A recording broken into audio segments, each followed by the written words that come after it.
Hello everyone, welcome in my YouTube channel Bio Hub. So previous lecture में हमने बात की थी कार्बोहाइड्रेट्स पर। So now we will discuss about enzymes. Okay, I hope कि आप लोगों को कार्बोहाइड्रेट्स के जैसे मोनोसेकेराइड, ओलिगोसेकेराइड, पॉलीगोसेकेराइड वगैरह अच्छे से समझ में आ गए होंगे। So now we will discuss about enzymes. ठीक है, लेट्स स्टार्ट। एंजाइम जो है कि ये बहुत इंटरेस्टिंग और एक इंपॉर्टेंट टॉपिक है, क्योंकि ना एंजाइम जो होते हैं एक तरीके से पूरे मेटाबॉलिज्म को रेगुलेट कर रहे हैं, इसलिए इनको क्या कहते हैं, बायोलॉजी कैटलिस्ट, बायोलॉजिकल कैटलिस्ट भी कहते हैं, जो कि उत्प्रेरक, जिनको हिंदी में हम क्या कहते हैं, उत्प्रेरक। जैसे हमने केमिस्ट्री वगैरह में पढ़े हैं उत्प्रेरक क्या होते हैं। ठीक है, तो ये वही उत्प्रेरक है जो कि रिएक्शन में पार्टिसिपेट करके उसकी रेट को बढ़ा देते हैं, रिएक्शन के रेट को बढ़ा देंगे। किसी भी रिएक्शन में पार्टिसिपेट करेंगे एंजाइम और उसके रेट को बढ़ा देंगे, रेट को इंक्रीज कर देंगे, बट उसका जो वो होगी एक्टिवेशन एनर्जी उसको लोअर कर देंगे, एक्टिवेशन एनर्जी को कम करके रिएक्शन के रेट को बढ़ा देंगे। ठीक है, एंजाइम्स का ये वर्क होता है। तो एंजाइम जो होते हैं जितने भी प्रोटीनिशियस नेचर के होते हैं, एंजाइम्स के बिना कोई भी रिएक्शन तो हो सकती है, बट वो जो होती है ना, रिएक्शन तो पॉसिबल है कि हो सकती है, बट उसमें बहुत ज़्यादा टाइम लग जाएगा, क्योंकि एंजाइम क्या कर रहे हैं, उसके रेट को बढ़ा रहे हैं, उसकी दर को बढ़ा दे रहे हैं, है ना। तो इसलिए enzymes are biological catalyst.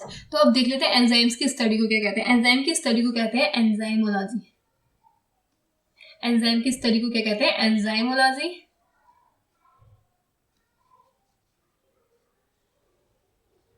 Enzymology, ठीक है। और कुहने ने इसका सबसे पहले टर्म दिया था, कुहने ने इसका ये एंजाइम टर्म जो है कुहने ने दिया था, और बर्जीलियस ने इसको सबसे पहले एक्सट्रैक्ट किया था, इसके मतलब एग्जिस्टेंस को बताया था, इसके अस्तित्व को, एंजाइम के अस्तित्व को बताया था, इसकी एग्जिस्टेंस को किसने बताया था, बर्जीलियस ने। एडवर्ड बुचनर ने एक्सट्रैक्ट किया था फर्स्ट एंजाइम को, कौन से एंजाइम को, जाइमेज एंजाइम को एक्सट्रैक्ट किया था, किससे, यीस्ट से। जाइमेज एंजाइम को किसने किया था, एडवर्ड बुचनर ने। ठीक है, it's a very most important term. James Sumner ने क्या किया था, क्रिस्टलाइजेशन किया था, किसका किया था, क्रिस्टलाइजेशन, यूरिएज एंजाइम का क्रिस्टलाइजेशन किया था, किसने, जेम्स समनर ने। बीडल एंड टॉटम ने क्या किया था, बीडल एंड टॉटम ने one gene one enzyme hypothesis दिया था, इन्होंने इसका कॉन्सेप्ट दिया था, और इन्होंने किस पर सर्च किया था, न्यूरोस्पोरा क्रैसा पर। इन्होंने किस पर सर्च किया था, न्यूरोस्पोरा क्रैसा पर, न्यूरोस्पोरा क्रैसा, जो कि एक एक्सकोमाइसिटीज का सदस्य है ना, उसका मेंबर है एक्सकोमाइसिटीज का, ये न्यूरोस्पोरा क्रैसा। इसको प्लांट किंगडम का ड्रोसोफिला भी कहते हैं, ड्रोसोफिला ऑफ प्लांट किंगडम भी कहते हैं, क्योंकि जितने भी एक्सपेरिमेंट होते हैं मोस्टली प्लांट किंगडम में इसी पर होते हैं, मोस्टली न्यूरोस्पोरा पर, तो इसलिए इसको क्या कहते हैं, Drosophila of plant kingdom, Neurospora को। इन्होंने इस पे ये एक्सपेरिमेंट किया था, one gene and one enzyme. ठीक है, वन जीन वन एंजाइम, इसका कॉन्सेप्ट इनके इससे रिलेटेड है। ठीक है, तो अब देख लेते हैं हम प्रोटीन एंजाइम की प्रॉपर्टीज क्या क्या होती है। जैसे एंजाइम तो मोस्टली हमने बात की कि प्रोटीनिशियस नेचर के होते हैं, ठीक है, और मोस्टली इसमें कौन सी प्रोटीन होती है, टर्शरी प्रोटीन होती है। टर्शरी प्रोटीन क्यों होती है, क्योंकि वो सबसे ज्यादा एक्टिव होती है ना, एक्टिव इसका स्ट्रक्चर होता है, इसलिए स्ट्रक्चरली एक्टिव होती है, इसलिए वो जो होती है इसमें टर्शरी प्रोटीन होती है मोस्टली। तो ये प्रोटीनिशियस नेचर के थे, बट कुछ एंजाइम्स ऐसे भी होते हैं जो कि न्यूक्लिक एसिड के नेचर के होते हैं, जिनमें न्यूक्लिक एसिड का नेचर होता है, जैसे राइबोजाइम्स, राइबोन्यूक्लियस पी, ये सब जो होते हैं, पेप्टाइड ट्रांसफरेज, ये सारे एंजाइम जो होते हैं इस टाइप के न्यूक्लिक एसिड से, और ठीक है, न्यूक्लिक एसिड से बने होते हैं मोस्टली। ठीक, और ये जो होते हैं मोस्टली एंजाइम क्या के होते हैं, किससे होते हैं, यूजुअली प्रोटीन्स नेचर के, किस नेचर के होते हैं, प्रोटीन्स के नेचर के, प्रोटीनेशियस नेचर के। इनको क्या कहते हैं, catalyst, also known as bio catalyst. इनको कैटलिस्ट कहते हैं, ये कैटलिस्ट की तरह वर्क करते हैं, और इनको बायो कैटलिस्ट कहते हैं। ठीक है, एक्सेप्शन यही है, सब non proteinaceous nature means nucleic acid के नेचर के, है ना, जैसे न्यूक्लिक एसिड के नेचर के हो गए तो राइबोजाइम्स और न्यूक्लियस पी या पेप्टाइड ट्रांसफरेज। ठीक है, और peptide transferase, there are two types of catalyst. ये जो होते हैं कैटलिस्ट टू टाइप के होते हैं, ऑर्गेनिक एंड इनऑर्गेनिक। ठीक है, ऑर्गेनिक भी होते हैं एंड इनऑर्गेनिक भी होते हैं।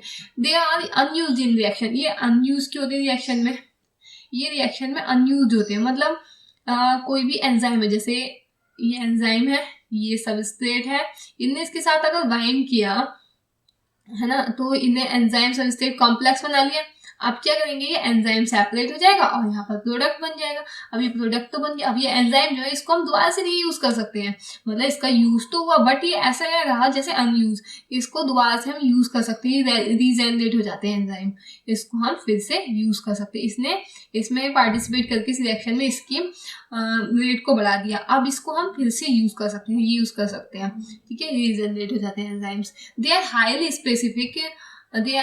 Specific in action due to the presence of active site. और ये जो एंजाइम्स होते हैं ना, इन पर सबस्ट्रेट कहाँ पर बाइंड करता है, इनकी एक्टिव साइट पर, एक्टिव साइट पर। इसको एक्टिव स्पॉट भी कहते हैं, एक्टिव साइट भी कहते हैं, सबस्ट्रेट साइट भी कहते हैं, क्योंकि सबस्ट्रेट को इस पर बाइंड करना है जाकर, तो इसलिए इसको सबस्ट्रेट साइट भी कहते हैं, एक्टिव साइट भी कहते हैं।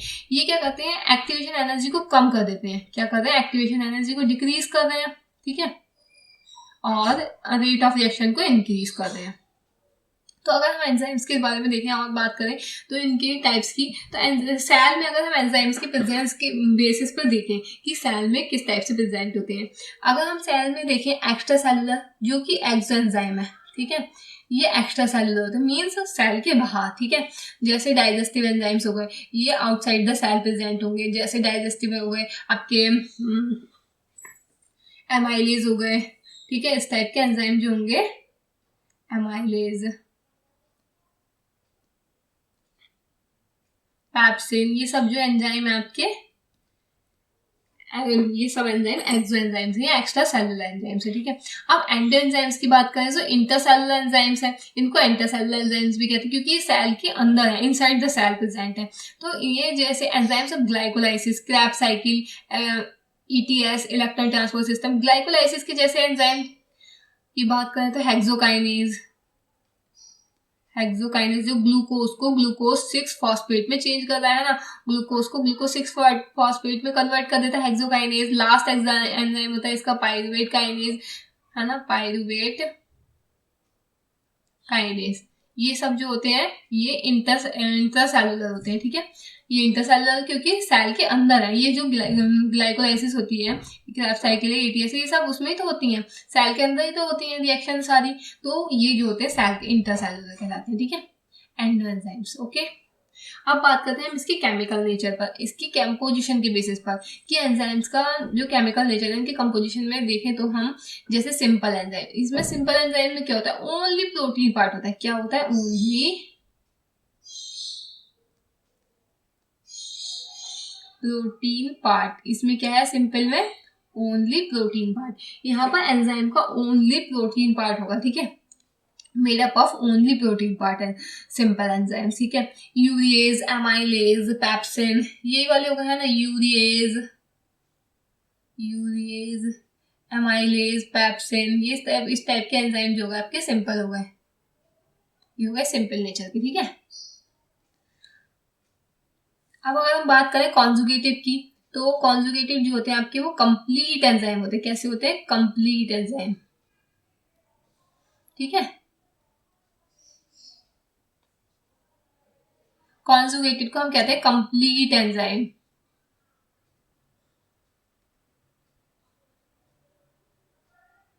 इसको कहते हैं हम कंप्लीट एंजाइम या होलो एंजाइम। कॉन्जुगेटेड को हम होलो एंजाइम्स कहते हैं,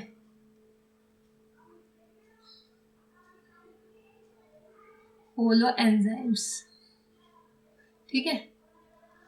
इसमें क्या होता है, इसके दो पार्ट होते हैं फर्दर कॉन्जुगेटेड के, apo enzyme, cofactor. Apo enzyme में क्या होता है, ओनली इसमें प्रोटीन पार्ट है, बट कोफैक्टर में नॉन प्रोटीनेशियस पार्ट है। इसमें क्या होता है, प्रोटीन पार्ट होता है एपो एंजाइम में, और कोफैक्टर में नॉन प्रोटीनेशियस पार्ट होता है। कैसा, नॉन प्रोटीनेशियस पार्ट होता है इसमें, ठीक है, कोफैक्टर में, इसलिए इनको क्या कहते हैं, नॉन प्रोटीन एंजाइम्स, ठीक है। और एपो एंजाइम को कहते हैं प्रोटीन एंजाइम, क्योंकि इसके अंदर प्रोटीन पार्ट होता है। कौन सा पार्ट होता है, प्रोटीन पार्ट, तो ये हो गया प्रोटीन एंजाइम, ये नॉन प्रोटीनेशियस हो गए। तो ये जो होते हैं आपके एपो एंजाइम कोफैक्टर से मिलकर अगर बन रहे तो उसको कॉन्जुगेटेड करेंगे होलो एंजाइम, ठीक है। एपो एंजाइम और कोफैक्टर दोनों आपस में बाइंड करके बनाए तो क्या बनाएंगे, होलो एंजाइम। अब कोफैक्टर जो होते हैं फर्दर टू टाइप के होते हैं, ऑर्गेनिक कोफैक्टर और इनऑर्गेनिक कोफैक्टर। अगर ऑर्गेनिक कोफैक्टर की बात करें तो ऑर्गेनिक कोफैक्टर कैसे होते हैं, अगर इसमें लूजली बाइंड है, जैसे एपो एंजाइम के संग ये लूजली बाइंड है, तो क्या बनाएंगे आपके कोएंजाइम। ठीक है, ये हो गया कोएंजाइम। ये लूजली बाइंड होगी किसके साथ, एपो एंजाइम के साथ, loosely bind with apo enzyme. ठीक है, इसके साथ कोएंजाइम बन जाएगा। और अगर टाइटली बाइंड है तो बनाएंगे आपका प्रोस्थेटिक ग्रुप। अगर टाइटली बाइंड है इसके साथ तो क्या बनाएंगे ये, with apo enzyme, tightly bind with apo enzyme. ठीक है, क्या बनाएंगे फिर ये प्रोस्थेटिक ग्रुप। ठीक है, तो प्रोस्थेटिक ग्रुप बनेंगे। ये जो होते हैं, अगर टाइटली बाइंड है, कोई चीज टाइटली बाइंड हो जाएगी तो वो परमानेंटली बाइंड हो जाएगी, है ना, उसकी प्रोबेबिलिटी है वो परमानेंटली बाइंड रहेगी। और अगर लूजली बाइंड है तो वो टेम्परेरी बाइंड है, मीन्स टेम्परेरी बाइंड होते हैं। कोएंजाइम जो होते हैं, एपो एंजाइम में एपो एंजाइम जो होते हैं कोफैक्टर, कोएंजाइम्स में एपो एंजाइम के साथ लूजली बाइंड होते हैं, मतलब टेम्पररी बाइंड होते हैं। और जो प्रोस्थेटिक ग्रुप है उसमें एपो एंजाइम के साथ कोफैक्टर टाइटली बाइंड होते हैं, मींस परमानेंट बाइंड हो जाते हैं। ठीक है, तो जो भी जितने भी कोएंजाइम है, ऑल कोएंजाइम जो होते हैं ड्राइव, जितने भी कोएंजाइम है सारे ड्राइव होते हैं आपके विटामिन से, मोस्टली विटामिन से ही ड्राइव होते हैं। अब बात करें अगर हम इनऑर्गेनिक कोफैक्टर की, तो इनऑर्गेनिक कोफैक्टर में क्या है, मेटल आयन। इसमें जैसे मेटल आयन कार्बोनिक एनहाइड्रेस का कोफैक्टर है आपका जिंक, इसमें कोई से भी मेटल है, जिंक है, Mn है ना, मैग्नीज है और क्लोरीन वगैरह, इस टाइप के जितने भी मेटल्स वगैरह हैं ये सब इसमें होते हैं। ठीक है, मेटल आयन, और इनके संग ये इनके कोफैक्टर होते हैं, कार्बोनिक एनहाइड्रेस का मैग्नीज है, जिंक है ना, इस टाइप के एंजाइम्स होते हैं। अभी इस पर हम पूरा बात करेंगे। ठीक है, क्योंकि कोएंजाइम और मेटल आयन इंपॉर्टेंट है हर एग्जाम के पॉइंट ऑफ व्यू से। तो कोएंजाइम की बात करते हैं, विटामिन्स एंड कोएंजाइम। वो कोएंजाइम जो होते हैं जितने भी, मतलब मोस्टली कोएंजाइम जो है आपके इनके कोफैक्टर है विटामिन्स। ठीक है, विटामिन से ड्राइव होते हैं। जैसे V1 की बात, अगर विटामिन V1, ठीक है, विटामिन V1 थायमीन कहते हैं हम इसको, विटामिन B1 को क्या कहते हैं हम, थायमीन। तो ये होता है थायमीन पायरोफॉस्फेट। ठीक है, थायमीन पायरुवेट फॉस्फेट। ठीक है, ये जो होता है आपका थायमीन पायरोफॉस्फेट किससे ड्राइव हो रहा है, ये कोएंजाइम, ये आपका विटामिन B1 से हो रहा है। ठीक है, और विटामिन B2 जिसको हम कहते हैं राइबोफ्लेविन, क्या कहते हैं हम, राइबोफ्लेविन, ये किससे हो रहा है, फ्लेविन एडेनिन डाइन्यूक्लियोटाइड को कर रहा है। ठीक है, ये कोएंजाइम FAD राइबोफ्लेविन से हो रहा है ना, ड्राइव हो रहा है। और ये जो फ्लेविन एडेनिन डाइन्यूक्लियोटाइड होती है, इसकी फुल फॉर्म, ये आपके FADH, ये इन सबको हम पढ़ेंगे सेलुलर रेस्पिरेशन में, क्योंकि सेलुलर रेस्पिरेशन में जितनी भी साइकिल्स है, ग्लाइकोलाइसिस वगैरह, क्रेब्स साइकिल, उनमें इन सबका यूज होता है। तो इनको हम डिटेल्स में वहां पर डिस्कस करेंगे। अब निकोटिनिक एसिड, इसको कहते हैं विटामिन B3। ठीक है, ये है आपका विटामिन B3, इसमें NAD निकोटिनामाइड एडेनिन डाइन्यूक्लियोटाइड। तो निकोटिनिक से ही हमें समझ में आ रहा है कि निकोटिनामाइड एडेनिन डाइन्यूक्लियोटाइड NADP, यहाँ पर होगा NADP। ठीक है, NADP, NADH2, ये सब जो होते हैं विटामिन B3 से ड्राइव्ड होते हैं। अब pantothenic acid vitamin B5, coenzyme A से ड्राइव होता है, विटामिन B5, ये किससे होता है, ये कोएंजाइम A विटामिन B5 से ड्राइव होता है। ऐसे ही PP पायरोफॉस्फेट। ठीक है, पायरुवेट फॉस्फेट किससे हो रहा है, पायरिडॉक्सिन से हो रहा है। पायरुवेट फॉस्फेट जो होता है पायरिडॉक्सल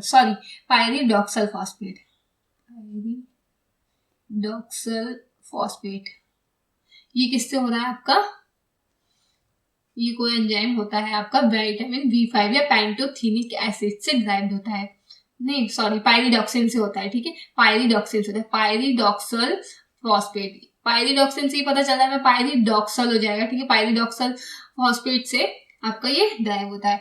और बायोसाइटिन बायोटिन से होता है, जिसको हम कहते हैं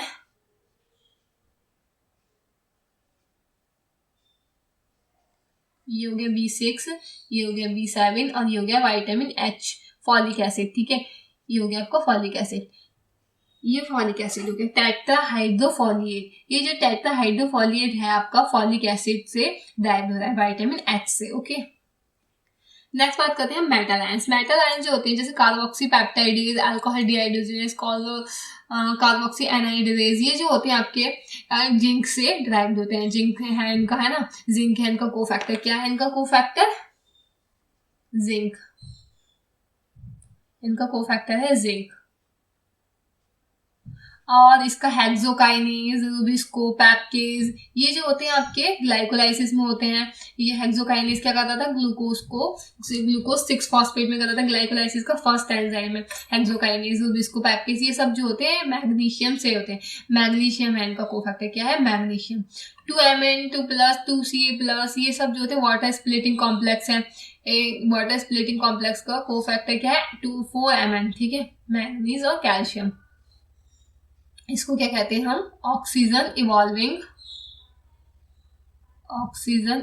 कॉम्प्लेक्स भी कहते हैं। ऑक्सीजन इवॉल्विंग कॉम्प्लेक्स, ठीक है, ये भी बोलते हैं। और वाटर स्प्लिटिंग कॉम्प्लेक्स भी बोलते हैं। सब वेरी इंपॉर्टेंट एंजाइम। ठीक है, पोटेशियम जो होता है आपका, पोटेशियम ये पाइरुवेट काइनेज का कोफैक्टर वो है ना। पाइरुवेट काइनेज जो होता है इसका कोफैक्टर क्या है? पोटेशियम। और यूरियस एंजाइम का निकेल, जो कि यूरियस एंजाइम को उन्होंने किया था, सुमनर ने क्रिस्टलाइजेशन किया था यूरियस एंजाइम को। ठीक है, और क्लोरीन का सेलेब्री अमाइलेज का कोफैक्टर क्या है? क्लोरीन। नाइट्रोजिनेज का मोलिब्डेनम। साइटोक्रोम्स का FeS, iron sulphate. Catalyst enzyme का आयरन कॉपर। ठीक है, नेक्स्ट बात करते हैं सबस्ट्रेट कॉम्प्लेक्स।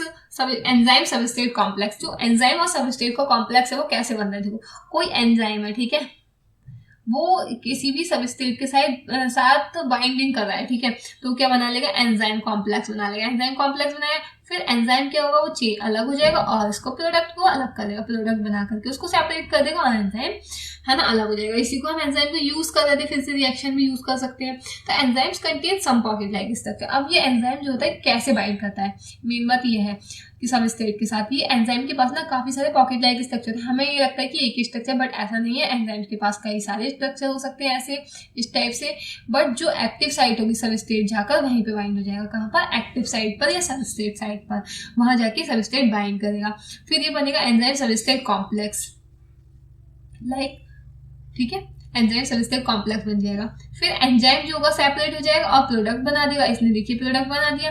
अब ये एंजाइम जो है, अब इसको हम रीयूज कर सकते हैं। ये रीजनरेट हो जाते हैं किसी भी रिएक्शन में, रीजनरेट हो जाते हैं, पूरी तरीके से डिस्ट्रॉय नहीं होते। अब हम इसको दोबारा से यूज कर सकते हैं। ओके,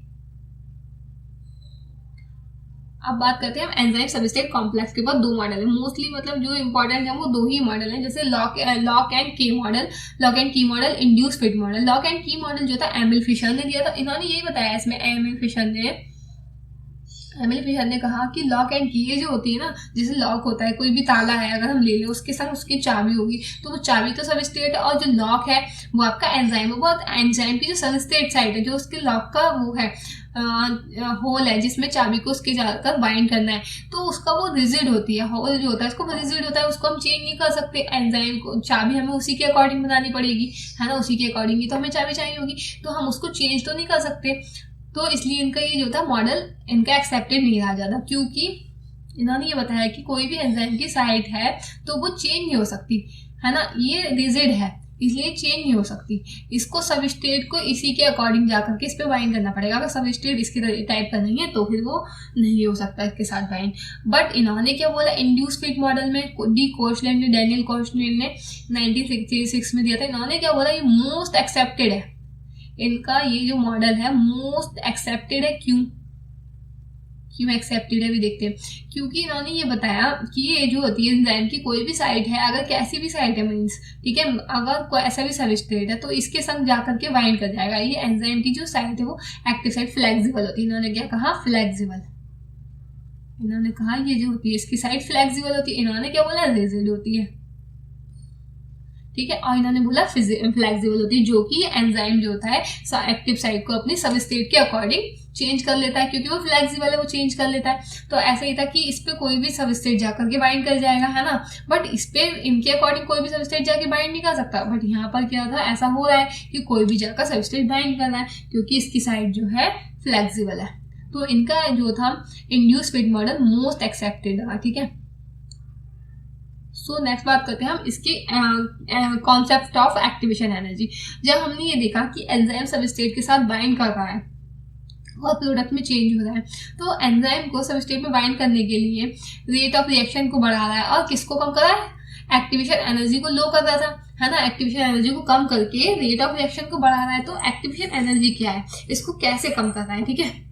तो ये सबस्ट्रेट को हमने यहाँ से लिया, अगर हम इसको यहाँ से लेते तो गलत हो जाता है, क्योंकि सबस्ट्रेट के पास खुद की कोई ना कोई एनर्जी है, इसके पास खुद की कोई ना कोई एनर्जी, क्योंकि सबस्ट्रेट के पास जब मास है, वॉल्यूम है, तो उसकी कोई ना कोई एनर्जी तो होगी। तो इसके पास है सम एनर्जी, ठीक है, जो कि यहाँ तक इसकी एनर्जी है ये, ठीक है।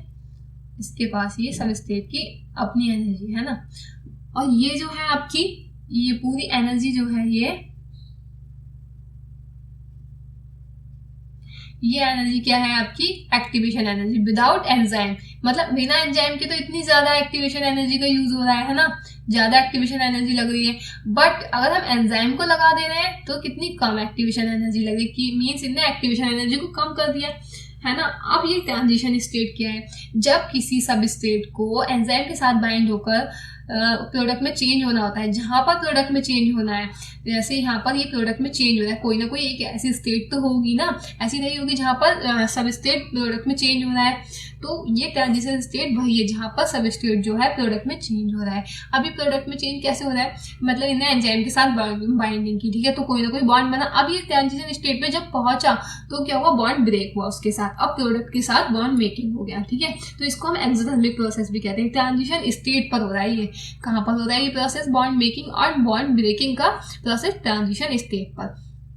तो यहाँ पर क्या हो रहा है, प्रोडक्ट का प्रोसेस, प्रोडक्ट बन रहा है और यहाँ आकर फुल प्रोडक्ट बन रहा है। तो हमने ये देखा कि एक्टिवेशन एनर्जी जो थी, यहाँ पर एक्टिवेशन एनर्जी ज्यादा लगी बिना एंजाइम के, बट अगर जब हमने एंजाइम उसके साथ ऐड कर दिया तो एक्टिवेशन एनर्जी क्या लगी, कम लगी, एक्टिवेशन एनर्जी कम हो गई। तो इसी को क्या कहते हैं हम, एक्टिवेशन एनर्जी, और इसको कहते हैं हम विदाउट एंजाइम की एक्टिवेशन एनर्जी। बट ये जो इसकी टोटल एनर्जी है ना, टोटल एनर्जी, अगर हम इसकी वाली एनर्जी को भी ऐड कर रहे हैं, एंजाइम की जो इतनी वो सबस्ट्रेट की जितनी भी एनर्जी, हम इस टोटल को क्या करेंगे, थ्रीशोल्ड एनर्जी, क्या करेंगे, थ्रीशोल्ड एनर्जी, ठीक है। हम ये भी बोल सकते हैं कि थ्रीशोल्ड एनर्जी जो है आपका, थ्रीशोल्ड एनर्जी जो है आपका कैसे है, सबस्ट्रेट की एनर्जी प्लस एक्टिवेशन एनर्जी, ठीक है, प्लस एक्टिवेशन एनर्जी, तो टोटल मिलाकर क्या है आपकी थ्रीशोल्ड एनर्जी, ओके। अब नेक्स्ट बात करते हैं कि हमने अभी देखा कि बॉन्ड कैसे बन रहा है, बॉन्ड कैसे टूट रहा है, जब एंजाइम ने सबस्ट्रेट के साथ बाइंड किया, ठीक है, और प्रोडक्ट को बनाना था तो वो बॉन्ड बना, और इसको हमने क्या कहा, बॉन्ड मेकिंग प्रोसेस को कहा हमने एक्सोथर्मिक प्रोसेस। और जब एक्सोथर्मिक प्रोसेस होती है तो कोई ना कोई एनर्जी रिलीज होती है, रिलीज हुई energy, this is the energy, जो ये एनर्जी रिलीज हो रही है, इस एनर्जी को क्या कहा, which is use to lower activation energy. इसको इसने क्या किया, इस जो एनर्जी यहाँ पर रिलीज हो रही है उस एनर्जी को क्या कहा हमने, एक्टिवेशन एनर्जी, और इन्होंने इसी एक्टिवेशन एनर्जी का एंजाइम ने क्या किया, कम कर दिया, ठीक है। जब बॉन्ड बना तो एक्टिवेशन एनर्जी जो थी वो कम हो गई वहां पर, जब कुछ एनर्जी रिलीज हो गई और कुछ एनर्जी उसकी जो थी एक्टिवेशन एनर्जी कम हो गई। तो अब बात करते हैं हम एंजाइम्स के फैक्टर्स की, जो कि एंजाइम्स की पर अफेक्ट डालते हैं, ठीक है, जब वो उसके साथ बाइंड करता है, इस पर इफेक्ट डाल सकते हैं, है ना। किस किस टाइप से इफेक्ट डालते हैं, टेम्परेचर है सबसे मोस्ट, तो कि टेम्परेचर, क्योंकि हमें ये पता है एंजाइम्स जो है जितने भी प्रोटीनेशियस नेचर के होते हैं, ठीक है, मोस्टली कैसे होते हैं, प्रोटीनेशियस नेचर के होते हैं। अब प्रोटीन्स जो होती हैं हाई टेम्परेचर देने पे क्या होती है, डीनेचर हो जाती हैं। जब हम इसको हाई टेम्परेचर देंगे तो क्या हो जाएंगे, डीनेचर हो जाएंगी, मीन्स टूट जाएंगी। जब ये डीनेचर हो जाएंगी तो ये तो ऐसी बात है कि इनएक्टिव हो जाएंगी, कैसी हो जाएंगी, इनएक्टिव फॉर्म में हो जाएंगी, ठीक है, तो ये इनएक्टिव रहेंगी। और ऑप्टिमम टेम्परेचर देंगे तो क्या होंगे, ये ऑप्टिमम टेम्परेचर पर ही वर्क करेंगे, ऑप्टिमम टेम्परेचर पर ही एक्टिव रहेंगे एंजाइम, ठीक है। इनका एक ऑप्टिमम टेम्परेचर फिक्स है कि इनको इसी पर एक्टिव रहना है। अगर हम हाई टेम्परेचर दे देंगे तो भी इनएक्टिव हो जाएंगे, लो टेम्परेचर देंगे तो भी ये इनएक्टिव हो जाएंगे, ठीक है। तो प्लांट्स के लिए और एनिमल्स के लिए अलग अलग टेम्परेचर है। एनिमल्स के लिए कितना है, 30 to 40 डिग्री सेल्सियस टेम्परेचर पर ही एक्टिव रहते हैं, और प्लांट्स में 20 to 30 डिग्री सेल्सियस पर एक्टिव रहते हैं। अब अगर हम बात करें इफेक्ट ऑफ पीएच की, तो ऐसे ही इसका पीएच का इफेक्ट है। अगर लो टेम्परेचर देंगे तो वो इनएक्टिव हो जाएगा, और अगर हाई पीएच दे देंगे तो वो इनएक्टिव हो जाएगा, और लो पीएच होगा तो भी वो इनएक्टिव हो जाएगा। तो इसको क्या चाहिए, ऑप्टिमम पीएच चाहिए, तभी एंजाइम एक्टिव रहेंगे। जैसे सैलिवरी अमाइलेज है, पेप्सिन है, ट्रिप्सिन वगैरह, इन सबका एक ऑप्टिमम पीएच है, इसको चाहिए 6.8। इनका एक फिजियोलॉजिकल पीएच है ये, ठीक है, तो इसको चाहिए 6.8, इसको 1.5। बट अगर हमने ये देखा कि इंटरसेलुलर जितनी भी एंजाइम है, जैसे ग्लाइकोलाइसिस वगैरह में, हाइड्रोकाइनेज वगैरह, इन एंजाइम्स के पास में ये नहीं लिखा होता है इनका पीएच। क्यों नहीं लिखा होता, क्योंकि वहां पर ना इनको एक ऑप्टिमम पीएच ऐसा चाहिए नहीं कि मतलब इनको इतना ही पीएच चाहिए, वहां पर इतना उसकी जरूरत नहीं होती, वहां पर कोई नीड नहीं है इसकी, इसलिए वहां पर नहीं लिखा होता। बट ये जो होते हैं जितने भी डाइजेस्टिव वगैरह से, डाइजेस्टिव सिस्टम से रिलेटेड एंजाइम्स हैं, इस टाइप के एंजाइम एक्स्ट्रा सेलुलर वाले, तो इसमें क्या होता है, इसमें एक ऑप्टिमम पीएच पर ये वर्क करेंगे। अगर इन्हें पीएच कम मिलेगा तो ये वर्क नहीं कर पाएंगे, ठीक है, एक्टिव नहीं रहेंगे। तो इनका जो होता है ना ग्राफ, इसमें एक ग्राफ बना सकते हैं हम, ग्राफ बनता है तो इसका ग्राफ जो होता है ना वो वेल शेप्ड होता है। बेल शेप्ड क्यों है ये ग्राफ, क्यों, देखिए ये यहाँ पर ऑप्टिमम टेम्परेचर पर ही वर्क कर रहे हैं, बट यहाँ पर लो टेम्परेचर है तो नहीं करा इन्होंने, यहाँ हाई टेम्परेचर है तो भी ये इनएक्टिव थे, बट ये लो टेम्परेचर पर ही, वो ऑप्टिमम टेम्परेचर पर ही ये एक्टिव है। इसका कैसा ग्राफ है, बेल शेप्ड ग्राफ। किसका है ये बेल शेप्ड ग्राफ, आपका इफेक्ट ऑफ पीएच का। ऐसे ही इसका भी है ग्राफ, ठीक है, टेम्परेचर का, इसका भी ग्राफ हो सकता है।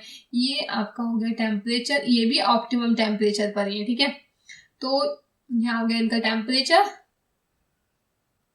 ये हो गया इनका टेम्परेचर, ये हो गया इनका हाई टेम्परेचर है ना, और ये हो गया, जस्ट वेट,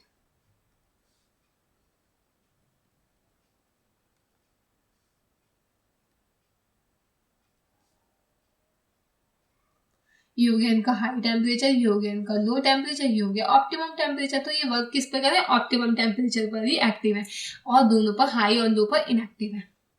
तो इसका ग्राफ भी कैसा हो गया, वेल शेप्ड, ओके। अब बात करते हैं हम इफेक्ट ऑफ पीएच, सॉरी यहाँ पर होगा कंसंट्रेशन ऑफ सबस्ट्रेट,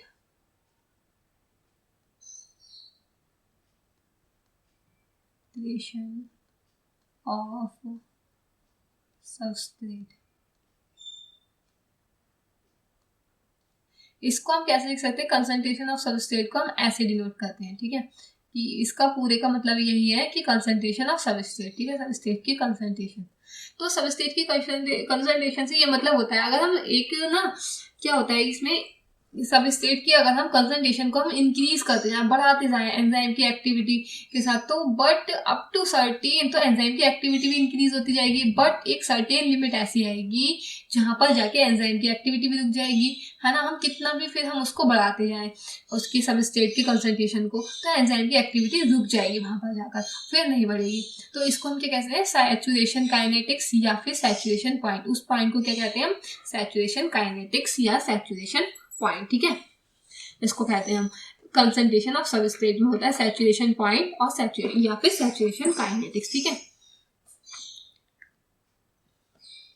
तो इसके लिए एक माइकेलिस मेंटन इक्वेशन दी है, एक माइकेलिस मेंटन इक्वेशन या फिर माइकेलिस मेंटन, इसको कहते हैं हम ग्राफ, माइकेलिस मेंटन ग्राफ, ठीक है। तो इसमें क्या होता है, देखिए कोई ग्राफ बना लेते हैं पहले हम।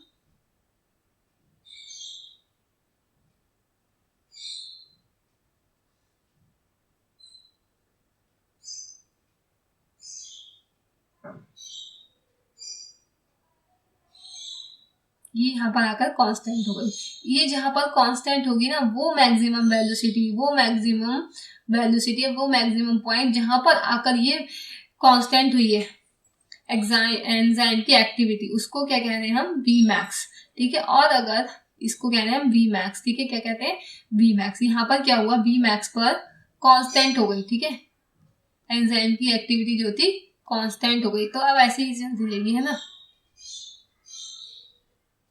ठीक है।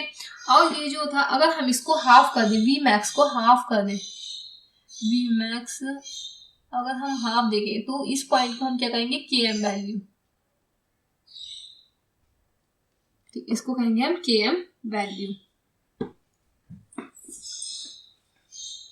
ये ग्राफ जो था आपका, ये ग्राफ किस टाइप का बना है, ये ग्राफ बना है हाइपरबोलिक। और जो अभी हमने ग्राफ देखी इफेक्ट ऑफ पीएच में और इफेक्ट ऑफ टेम्परेचर में, वो उनकी ग्राफ कैसे बने थे, बेल शेप्ड। बट ये ग्राफ कैसा बना है, हाइपरबोलिक ग्राफ, की मीन्स एक तरफ जा रहा है, क्योंकि उसकी वो कांस्टेंट हो जा रही है ना, उसकी एक्टिविटी जो थी कांस्टेंट हो जाएगी। अब हम सबस्ट्रेट की सपोज हमने एंजाइम के पास एक्टिव साइट्स हैं 1000, ठीक है, एक्टिव साइट उसके पास 1000 है, तो उसके साथ 1000 सबस्ट्रेट ही तो जाकर बाइंड कर पाएंगे। अगर हम उसको 1500 सबस्ट्रेट दे दें तो क्या उसके साथ 1500 सबस्ट्रेट बाइंड कर पाएंगे, नहीं कर पाएंगे, क्योंकि उसके पास तो 1000 बाइंडिंग साइट है। तो उसके पास 1000 बाइंडिंग साइट एक्टिव साइट है, तो उसके पास 1000 ही तो बाइंड कर पाएंगे सबस्ट्रेट, तो 500 जो बचेंगे वो तो रह जाएंगे ना, वो हमने बढ़ा दिए, उसने ले लिए, बट वो उसके संग वो तो नहीं करेगा ना, बाइंड तो नहीं कर पाएगा।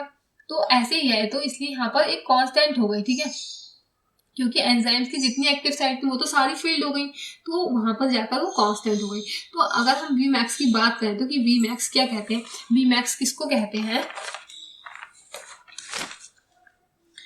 अगर हम वी मैक्स की बात करें तो वी मैक्स क्या होता है, ठीक है, तो इसमें क्या होता है, वी मैक्स में अगर कोई भी वी मैक्स एक ऐसा पॉइंट है, वी मैक्स एक ऐसा पॉइंट है जहां पर एंजाइम की जो वो है वैल्यूसिटी है एंजाइम की, एक ऐसा पॉइंट जहां पर एंजाइम की एक्टिविटी जो होती है बिल्कुल कांस्टेंट हो जाएगी। उससे मतलब नहीं कि वो आप सबस्ट्रेट कितना भी देते जाएं उसको, तो बट उसकी जो एक्टिविटी होगी वो कांस्टेंट रहेगी, फिर नहीं बढ़ेगी एक टाइम के बाद। बट वी मैक्स में अगर हम वी मैक्स बाय हाफ करके देखें तो क्या होगा कि इसको हम क्या कहते हैं, के एम वैल्यू। अगर हम इसको 500 सबस्ट्रेट दे दें, ठीक है, तो इसके पास तो अभी भी 500 की जगह बाकी है ना, क्योंकि इसकी तो हमने 1000 बनाई थी, तो इसके पास अभी भी 500 की जगह बाकी है, 500 एक्टिव साइट्स बाकी हैं। तो ये क्या होगा, इस पर ये हाफ फील्ड है, कि एम वैल्यू वे है जहां पर एंजाइम की एक्टिविटी हाफ फील्ड होती है, कैसी फील्ड होती है, हाफ। और वी मैक्स वो है जहां पर बिल्कुल फील्ड है, मतलब वो सैचुरेशन पॉइंट है उसका, बिल्कुल फील्ड है, वो सेटिस्फाई हो चुका है कि अब मुझे नहीं चाहिए, अब आप कितना भी देते हो उसको फर्क नहीं पड़ेगा, ठीक है। But V max by half है, तो उसमें कितना है, उसमें उसने हाफ ही फील्ड की है, उसके पास हाफ की जगह और बची हुई है, तो वो हाफ को और फील्ड कर सकता है, ठीक है, वी मैक्स पर पहुंचने के लिए। ये होता है। आई होप कि आपको के एम वैल्यू और वी मैक्स का टर्म क्लियर हो गया होगा, ठीक है। तो के एम वैल्यू क्या होता है, एक माइकलिस कांस्टेंट है ना, और ऐसा कांस्टेंट जहां पर के एम वैल्यू है जहां पर वी मैक्स की वैल्यू क्या हो जाती है, हाफ हो जाती है, ठीक है। और वी मैक्स क्या है, maximum velocity of enzyme when enzymes are fully saturated, जहां पर एंजाइम्स फुल्ली सैचुरेटेड है सबस्ट्रेट के साथ बाइंड करके, ठीक है, अब उनको और की जरूरत नहीं है। माइकलिस मेंटन इक्वेशन क्या है, इसके लिए इक्वेशन ये है कि V is equals to V max into concentration of substrate upon Km plus concentration of substrate। तो मतलब V max into concentration of substrate है ना, और upon Km plus concentration of substrate, क्योंकि Km के संग ये अभी सबस्ट्रेट और बाइंड कर सकते हैं, ठीक है। तो इसलिए इसकी ये इक्वेशन है आपकी, it's very important. I hope कि आपको वी मैक्स का टर्म, के एम का टर्म और ये इसका अच्छे से समझ में आ गया हो कि किस किस को रिप्रेजेंट कर रहे हैं। अब बात करते हैं हम एंजाइम के इनिबिशन की। एंजाइम के इनिबिशन क्या होते हैं, मतलब एंजाइम के इनिबिशन जो होते हैं मोस्टली 3 टाइप के होते हैं, competitive inhibitor, competitive inhibition, non competitive inhibitor या non competitive inhibition, allosteric inhibition या फिर फीडबैक इनिबिशन, ठीक है। तो कॉम्पिटिटिव इनिबिशन वो होते हैं जो कि मतलब सबस्ट्रेट के साइड ना एक टाइप से कॉम्पिटिशन कर रहे हैं, कि सबस्ट्रेट से कह रहे हैं कि मुझे बाइंड होना है और वो कह रहे हैं इनिबिटर कि मुझे बाइंड होना है एक्टिव साइड पे। तो इनको क्या होता है, कॉम्पिटिटिव इनिबिटर को कहाँ पर बाइंड होना होता है, जाकर एंजाइम की एक्टिव साइड से बाइंड होना है, कहाँ पर बाइंड होना है, एक्टिव साइड से, ठीक है। ये कह रहे हैं कि हमें तो एक्टिव साइड से बाइंड होना है जाकर कॉम्पिटिटिव इनिबिटर, और सबस्ट्रेट भी एक्टिव साइड से बाइंड होता है, तो इसलिए इन दोनों के बीच में फाइट होती रहती है कि मुझे बाइंड होना है। अगर इसके साथ कॉम्पिटिटिव इनिबिटर के साथ ये बाइंड हो गया, कॉम्पिटिटिव एंजाइम के साथ अगर सबस्ट्रेट की जगह कॉम्पिटिटिव इनिबिटर बाइंड हो गया, तो वो क्या करेगा, कॉम्पिटिटिव इनहिबिटर उसकी एंजाइम की एक्टिविटी को इनहिबिट कर देगा, है ना, तो कि एंजाइम की एक्टिविटी इनहिबिट हो जाएगी। और अगर सबस्ट्रेट बाइंड होगा तो एंजाइम की एक्टिविटी इनहिबिट नहीं होगी, है ना, एक्टिविटी बढ़ जाएगी, उसकी इंक्रीज हो जाएगी। बट अगर इनहिबिटर बाइंड हो गया तो उसकी एक्टिविटी जो होगी आपकी इनहिबिट हो जाएगी। तो ये कॉम्पिटिटिव इनहिबिटर क्यों बाइंड कर पाते इसके साथ एंजाइम में, क्योंकि ना ये क्या होते हैं, सबस्ट्रेट की तरह ही होते हैं, कोई भी सबस्ट्रेट है उसी की तरह इनहिबिटर दिखते हैं। ये कॉम्पिटिटिव इनहिबिटर, ये ऐसे कॉम्पिटिटिव इनहिबिटर है, मतलब सबस्ट्रेट की तरह होते हैं, तो एंजाइम इन्हें पहचान नहीं पाता, इन्हें पहचानने में गलती कर देता है और इनसे बाइंड कर जाता है और फिर वो इनको इनहिबिट कर देते हैं। और जो नॉन कॉम्पिटिटिव इनहिबिटर होते हैं ये आपके एंजाइम की तरह नहीं दिखते, ये नॉन कॉम्पिटिटिव जो होते हैं एंजाइम की तरह नहीं दिखते, है ना, सबस्ट्रेट एंजाइम की तरह नहीं, सॉरी सबस्ट्रेट की तरह नहीं दिखते।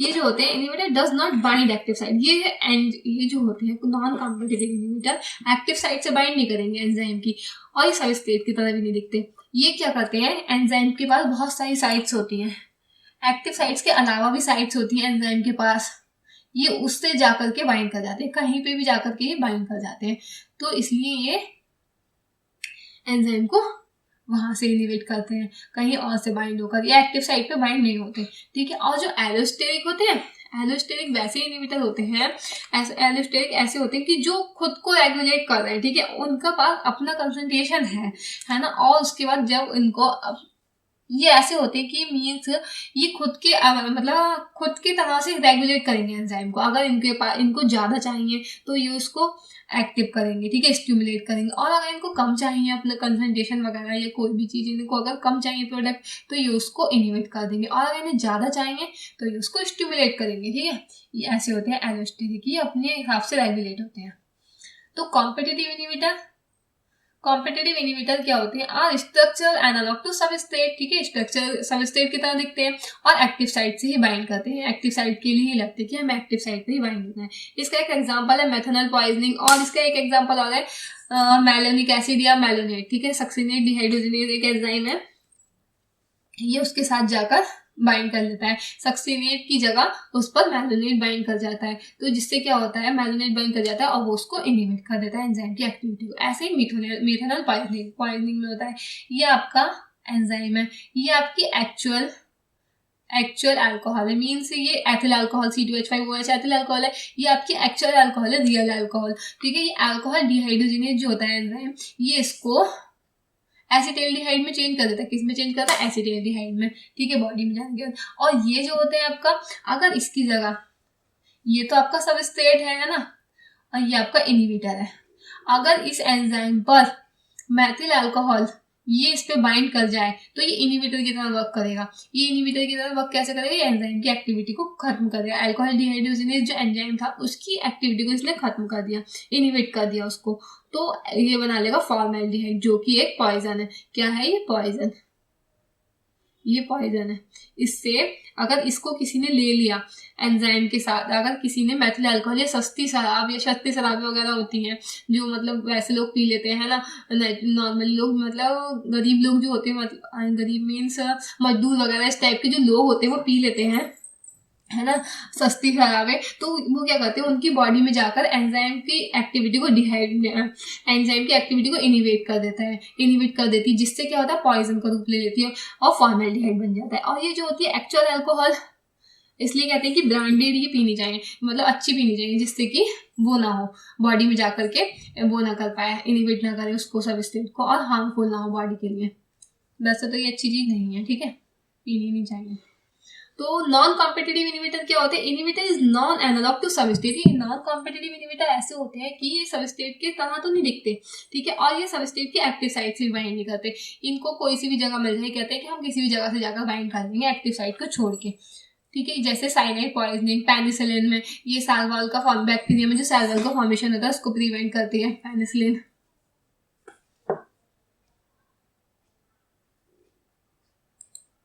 और एलोस्टेट के फीडबैक इनहिबिटर्स के अंदर when product itself regulates its own concentration either bye stimulating enzyme, ठीक है, कि अपने अकॉर्डिंग, अपने कंसंट्रेशन के अकॉर्डिंग इसको स्टिमुलेट करते हैं एंजाइम को। हेक्सोकाइनेज एंजाइम, हेक्सोकाइनेज एंजाइम की हमने बात की थी, ये क्या करता था, ग्लूकोज को ग्लूकोज 6 में चेंज कर रहा था, ग्लूकोज 6 फॉस्फेट,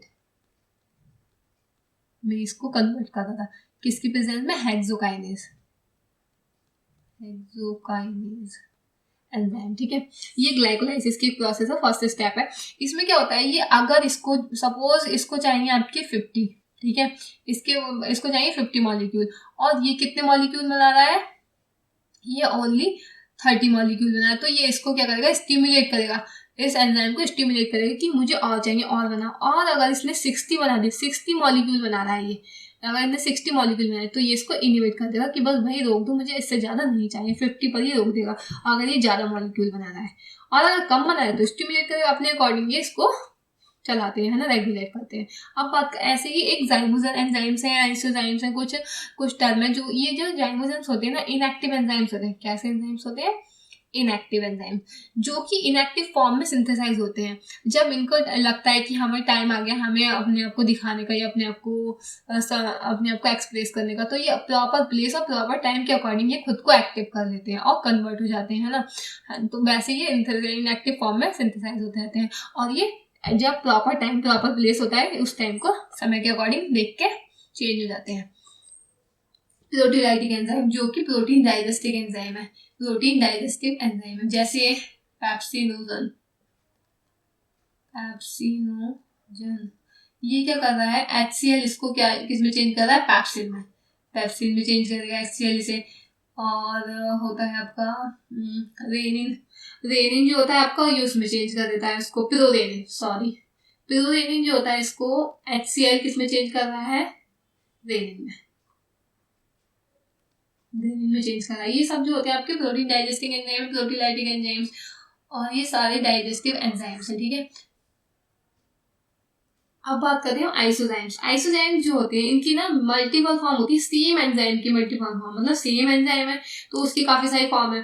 तो ये जो होते हैं मतलब फंक्शनली तो ये सेम होते हैं, फंक्शन तो इनका सेम ही होगा, काम तो एक ही करेंगे, बट ये काम तो एक ही करते हैं, बट इनका जो मॉलिक्यूलर वेट होता है ना वो थोड़ा सा डिफरेंट होता है। इनका मॉलिक्यूलर वेट क्या होता है, डिफरेंट होता है। जैसे lactate dehydrogenase enzyme have 5 iso enzymes, इसके पास कितने होते हैं, 5 आइसोजाइम्स होते हैं। लैक्टेट डिहाइड्रोजिनेज के पास कितने, 5 आइसो एंजाइम्स। तो ये जो होता है इसके पास LDH, हम इसको शॉर्ट फॉर्म में लिख लेते हैं LDH। इसके पास 2 चेन है, 4 चेन है ना, 2 हैवी चेन और लाइट चेन, ठीक है, लाइट चेन है, और इसके पास लाइट चेन और हैवी चेन है, ठीक है। तो ये क्या करता है, लाइट चेन और हैवी चेन, अगर LDH 1 है तो इसमें क्या होंगी, 4 हैवी चेन होंगी, जो कि कहाँ पर है आपका, ब्रेन में, कहाँ है ये आपका, ब्रेन में, ठीक है। और अगर LDH2 इसके 4 है, इसके 5 आइसोजाइम्स है, कितने हैं इसके, 5 आइसोजाइम्स, LDH2, LDH3, LDH4, LDH5। तो ये LDH5 ये कैसे है, देखिए यहाँ पर 4 है, इसके पास हैवी चेन है, यहाँ पर इसके पास 3 हैवी चेन, 1 लाइट चेन है, और इसमें 2 हैवी चेन और 2 लाइट चेन है, इसमें 1 हैवी चेन और 3 लाइट चेन है, और यहाँ पर 4 लाइट चेन है। 4 लाइट चेन को हम क्या कह रहे हैं, लाइट वाली चेन को हम M कह रहे हैं, और हैवी चेन को हम H कहते हैं, क्या कहते हैं, H से डिनोट कर रहे हैं। तो ये जो होता है ये आपका ब्रेन में है, ये आपका LDH2 कहाँ पर है, किडनी में है, कहाँ पर है, किडनी में, और LDH2 कहाँ पर है आपका, LDH2 है आपका हार्ट में, और LDH4 है मसल्स में। ये इसी टाइप से क्या होते हैं, इसमें वर्क करते हैं। लैक्टेट डिहाइड्रोजिनेज, मतलब है तो सेम ही, फंक्शन भी इसका सेम है, जगह जगह है बट फंक्शन भी सेम है, बट इसका मॉलिक्यूलर वेट के अकॉर्डिंग डिफरेंट है, ठीक है। सैलिवरी अमाइलेज के 16 एंजाइम्स है, कितने आइसो एंजाइम है, 16 सैलिवरी अमाइलेज के 16 आइसोजाइम्स है। अब बात करते हैं हम क्लासिफिकेशन एंजाइम्स का। तो ये according to IUB, international union of biochemistry, international union of biochemistry के अकॉर्डिंग हम देखेंगे 6 क्लासेस में इसको डिवाइड किया गया है इसको, ठीक है।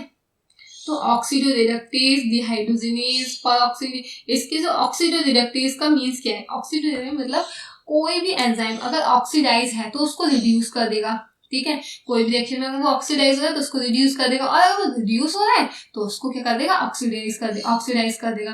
तो इसको कौन से एंजाइम्स होते हैं, जैसे ऑक्सीडेज होते हैं, डिहाइड्रोजनेज एंजाइम होते हैं, ट्रांसफरेज जो होते हैं आपके ग्रुप वाले, तो जो ग्रुप ट्रांसफर को ये ग्रुप में मतलब चेंज कर देते हैं, ग्रुप को ट्रांसफर कर देते हैं, ठीक है। काइनेज एंजाइम, ट्रांसएमिनेज, इसमें क्या होता है, एक हाइड्रोजन नहीं होना चाहिए, हाइड्रोजन का ग्रुप नहीं होना चाहिए इसमें, हाइड्रोजन ग्रुप को छोड़कर कोई सा भी ग्रुप है तो ये उसको चेंज कर देते हैं, ट्रांसफर कर देते हैं। हाइड्रोलिसिस क्या है, हाइड्रोलिसिस मीन्स वाटर को ऐड करना, वाटर की जरूरत है इन्हें। तो पेप्टाइडेज, एस्टरेज, न्यूक्लियस। तो पेप्टाइडेज क्या थे, हमने पेप्टाइड बॉन्ड देखा था, ठीक है, CONH, जिससे प्रोटीन का फॉर्मेशन होता था। अमीनो एसिड जुड़ती जा रही थी और प्रोटीन का फॉर्मेशन होता था, और वहां से वाटर जो था निकल रहा था, ठीक है। डिहाइड्रेशन की प्रोसेस हो रही थी कि वाटर जो था निकल रहा था। बट अगर हम प्रोटीन से वापस से क्या बनाए, अमीनो एसिड्स बनाए, तो हमें क्या करना होगा, यहाँ पर हमें पेप्टाइडेज लगाना पड़ेगा, ठीक है, पेप्टाइडेज एंजाइम लगाना होगा यहाँ पर हमें, ये आएगा, और यहाँ पर हमें वाटर ऐड करना पड़ेगा। क्या ऐड करना पड़ेगा, वाटर ऐड करना पड़ेगा, तो हमारे अमीनो एसिड्स में टूट जाएंगे प्रोटीन। ऐसी एस्टरेज लिपिड्स में था, है ना, एस्टर बॉन्ड उसके लिए है ये। और न्यूक्लिक एसिड्स में देखा था हमने। लाइजेस, एल्डोजेस एंड इनोलेजेस होते हैं इसके एग्जाम्पल, ठीक है। लाइजेस ये जो होते हैं इसमें डबल बॉन्ड का फॉर्मेशन होता है। कैसे होता है, इसमें क्या होता है, डबल बॉन्ड बनाने का काम करता है लाइसिस, डबल बॉन्ड बनाता है बीच में। एलोजिस, एनालिसिस टाइप के जो होते हैं डबल बॉन्ड बनाते हैं एंजाइम्स। आइसोमरेज एंजाइम जो होते हैं आपके अल्फा डी ग्लूकोज को बीटा डी ग्लूकोज में कन्वर्ट कर देते हैं। आइसोमरेज में म्यूटेजेस हो गया आपका, आइसोमरेजेस हो गया, एनामरेज हो गया। इसमें अल्फा डी ग्लूकोज, जैसे कोई भी मतलब एग्जांपल ले लीजिए, अल्फा डी ग्लूकोज को ये किस में कन्वर्ट करेंगे, बीटा डी ग्लूकोज में, इसके एनोमर में चेंज कर रहे हैं मीन्स ये, तो इसलिए इनको एनोमरेज भी बोल रहे हैं। तो लाइगेजेस और सिंथेसिस, जैसे डीएनए लाइगेज, पैपकेज, ठीक है, ये होगा सिंथेसाइज होते हैं। टुडे इतना ही, नेक्स्ट लेक्चर में मिलते हैं हम इनके क्वेश्चंस के साथ, बायोमॉलिक्यूल्स के जितने भी मोस्ट इंपॉर्टेंट क्वेश्चंस हैं, प्रीवियस ईयर के क्वेश्चन हैं, मैं सारे कवर करने की कोशिश करूंगी, प्रीवियस ईयर के भी, और जितने भी इसमें से इंपॉर्टेंट क्वेश्चन बनेंगे मैं उनको कवर करने की कोशिश करूंगी। आई होप कि आप लोगों को मेरा एंजाइम का सेशन अच्छे से समझ में आया होगा। अब ये एंजाइम हमारा बायोमॉलिक्यूल्स तो ऑलमोस्ट कवर हो गया है पूरा, बायोमॉलिक्यूल्स को मैंने पूरा कंप्लीट कर लिया है ना, अच्छे से हमने कंप्लीट कर लिया। आप इसकी बार बार वीडियो देखिए, रिवीजन करिए। आई होप कि आप लोगों के कॉन्सेप्ट क्लियर हो जाएंगे। Thanks for watching.